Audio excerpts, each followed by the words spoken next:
Saludos. Hoy vamos a meternos en un tema complejo, sin duda, y que está generando bastante debate. Sí, bastante.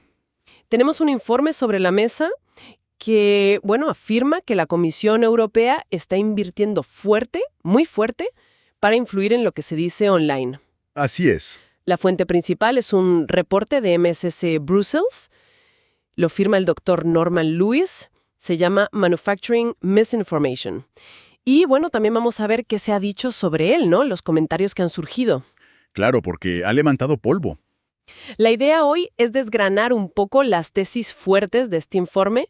Queremos ver bien qué pruebas presenta, las cifras de dinero que mencionan, los proyectos específicos. Eso. Y, claro, pensar en las consecuencias, ¿no? ¿Qué significa esto para el debate público, para la libertad de expresión en Europa? Así que, vamos a fondo con esto. Y es que las cifras de entrada llaman la atención. Mucho. El informe habla de casi 650 millones de euros. ¡Una barbaridad! Repartidos en 349 proyectos que lograron identificar. Entonces, nuestro trabajo aquí es entender qué dice el informe sobre cómo y, más que nada, por qué se usarían estos fondos. Siempre según el informe, claro. Perfecto. Vayamos entonces al centro de la cuestión. El argumento principal es contundente, digamos. Sí, lo es. Sostiene que la Comisión Europea financia toda una red.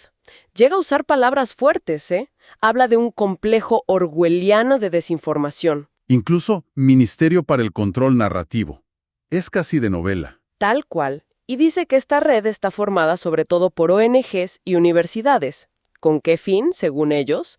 Pues regular el debate público, quitarle legitimidad a narrativas que no les gustan, sobre todo las que llaman populistas. Y controlar el lenguaje, en esencia. Eso es clave en el argumento. Totalmente, controlar las palabras que usamos.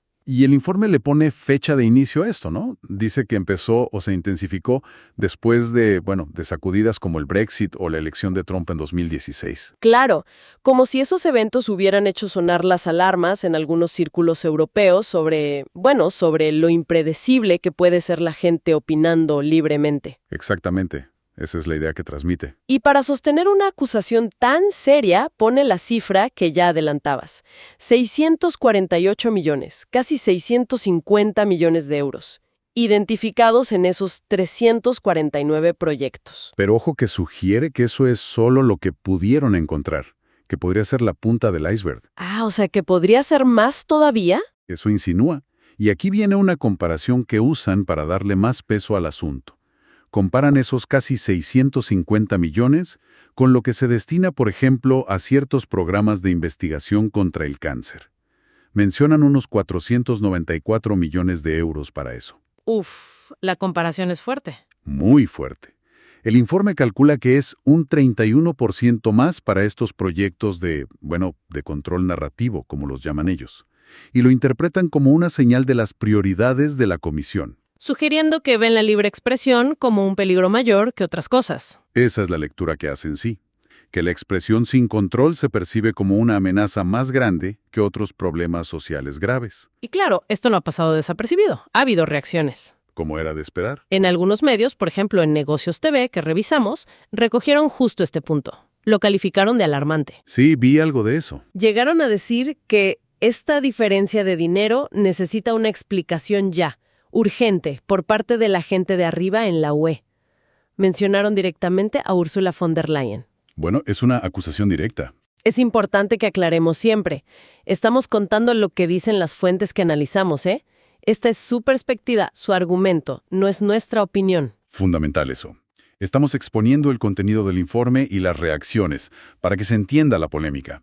La fuerza de la crítica está en esa escala y en esa comparación tan llamativa. Ok, entonces ya tenemos la acusación central y la magnitud del dinero según el informe. Ahora, ¿cómo dice el informe que funciona este supuesto control? Y aquí entra ese concepto que mencionan, newspeak o neolengua. Exacto. La referencia a Orwell es directa, claro. Totalmente. El informe dice que la UE y estas organizaciones que financia usan un lenguaje, ¿cómo decirlo?, deliberadamente ambiguo, ¿no? Como eufemístico, muy técnico a veces, para ocultar de qué van realmente sus actividades. ¿Dan ejemplos de esa neolengua? Sí, varios. Hablan de cosas como democracia deliberativa, co-creación, desarrollo de capacidades, el famoso capacity building, o verificador de hechos en el circuito, fact-checker in the loop. Suenan técnicos, ¿no?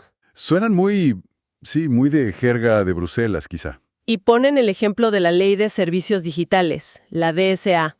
Dicen que ahí se ve claro. Justamente. Argumentan que palabras que parecen neutrales, como servicio, contenido ilegal, riesgos sistémicos, O los alertadores fiables, los trusted flaggers. esos mismos, que en la práctica sirven para otra cosa, para renombrar lo que ellos ven como control del discurso político. Pero lo presentan como si fuera algo técnico, objetivo, una simple moderación de contenidos. Esa es la crítica, que se usa el lenguaje para disfrazar la intención. ¿Y la idea detrás de usar esta neolengua, según el informe, cuál sería? ¿Qué buscan con eso? Pues, según el informe, varias cosas a la vez.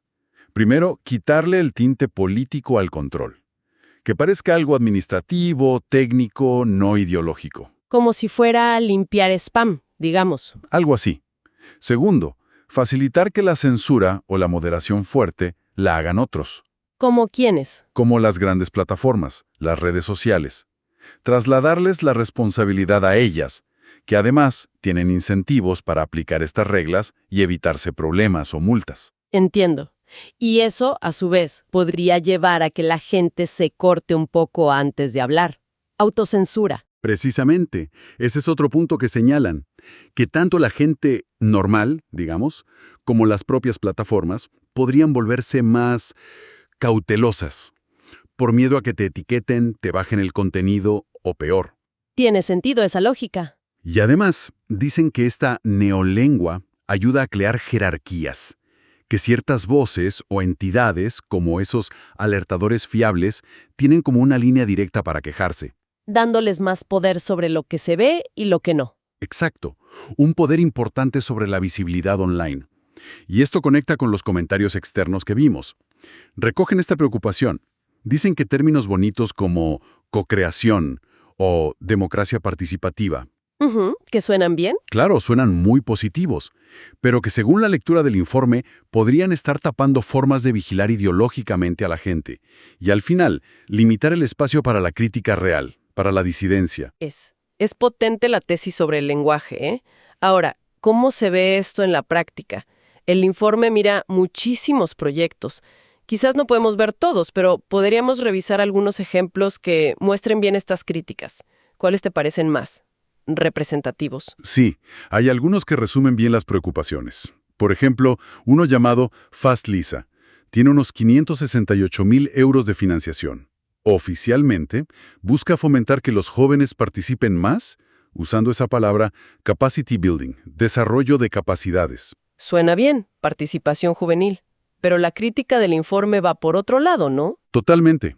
Lo que critica el informe es que esto podría funcionar como un proceso de adoctrinamiento. Adoctrinamiento. ¿En qué sentido? Interpreta que se buscaría convertir a los jóvenes en una especie de agentes o policía del discurso en sus propios entornos. O sea, enseñarles a vigilar y reportar lo que otros dicen. Algo así. Que identifiquen y reporten contenido que se considere problemático según unos criterios ya dados. Además, el proyecto quiere crear protocolos estándar para las autoridades locales sobre estos temas y hasta un panel de inteligencia artificial para vigilar online. IA para vigilar, enfocado en jóvenes. La crítica es esa, que el lenguaje de empoderar a los jóvenes podría ocultar un mecanismo de control y de buscar que todos piensen igual, según esta visión. Entendido. Queda claro el punto con FastLisa. ¿Algún otro ejemplo importante? Con más dinero, quizás. Sí, claro. Uno con mucho más presupuesto es Vigilant. Hablamos de 3,3 millones de euros. Este desarrolla una plataforma de inteligencia artificial para que la use la policía. IA para la policía. ¿Ahí la preocupación del informe cuál es? La principal es que esta herramienta podría ser muy difusa la línea entre el discurso que realmente es dañino o ilegal, como incitar al odio o amenazar, y lo que es simplemente disidencia política, opiniones distintas, críticas al poder. ¿Y cómo podría pasar eso? ¿Cómo la IA podría confundir esas cosas? El informe da ejemplos. Dice que la retórica que se etiquete como nacionalista o separatista, por ejemplo, sugiere que la IA podría ser entrenada para marcar ese tipo de discurso como sospechoso, problemático, incluso como una amenaza a la seguridad. O sea, tratar la opinión política como si fuera un asunto de seguridad pública. Exactamente. Ese es el temor que expresan. Y además, Vigilant es una colaboración público-privada. ONGs, empresas de tecnología y la policía. Todos juntos. El informe también intenta decodificar la neolengua que se usa para describir este proyecto, mostrando cómo el lenguaje técnico puede ocultar estas implicaciones de vigilancia política, según su análisis. Uf, la conexión entre IA, policía y discurso político. Sí, es un punto delicado. ¿Y hay algún otro proyecto que muestre otra cara de esta crítica? Podríamos mirar Vera.ai. También tiene bastante financiación, 5.7 millones de euros. Este se enfoca en crear herramientas de IA, pero para los medios de comunicación y los verificadores de datos, los fact-checkers. ¿Y cuál es el problema ahí, según el informe? La crítica aquí apunta a que se centraliza el poder de decidir qué es verdad. ¿Centralizado en quién? Pues en los algoritmos y en quienes los diseñan y los entrenan con datos. El informe cuestiona que no se sepa bien quiénes son esas entidades o qué datos usan para entrenar a la IA. Claro, la opacidad. Exacto. Argumenta que esto podría hacer que una versión muy particular de la verdad, quizás alineada con ciertos intereses, se vea como la única válida gracias a los algoritmos, mientras que otras opiniones o datos quedan marginados. Como una verdad oficial algorítmica. Algo así. Y también critica que se use el concepto de seguridad de forma muy amplia, muy flexible, para justificar que se usen estas tecnologías de IA en el mundo de la información, que es clave para la democracia. Y como con Vigilant también intentan desenredar la Newspeak de Vera.ai. Bien, entonces, con estos ejemplos jóvenes, policía con IA para medios, vemos cómo el informe intenta hacer concreta su acusación sobre el control de la narrativa. Justamente. Y hay muchos más proyectos, como Nodes Prompt, para analizar narrativas sobre temas calientes como el clima o la migración. Titan, que propone coaching ciudadano con IA como una guía de pensamiento. U Orbis, sobre democracia deliberativa.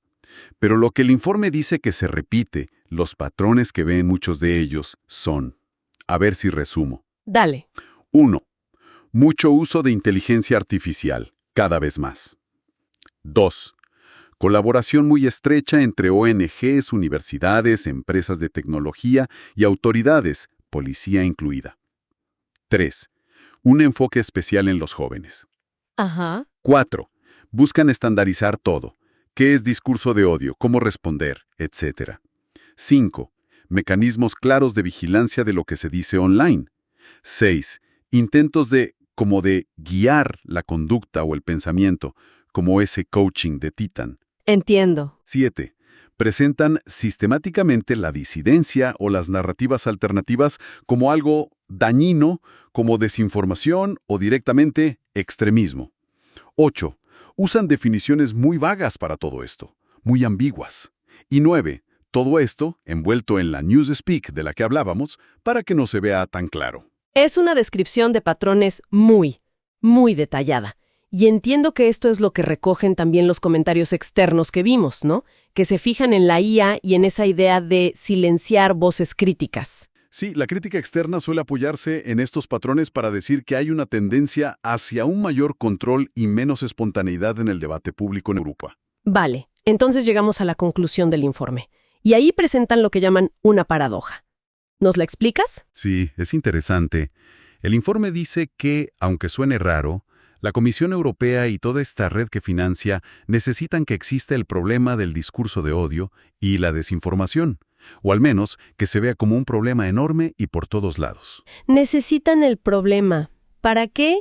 Porque esa amenaza, real o percibida, es lo que les da legitimidad para actuar.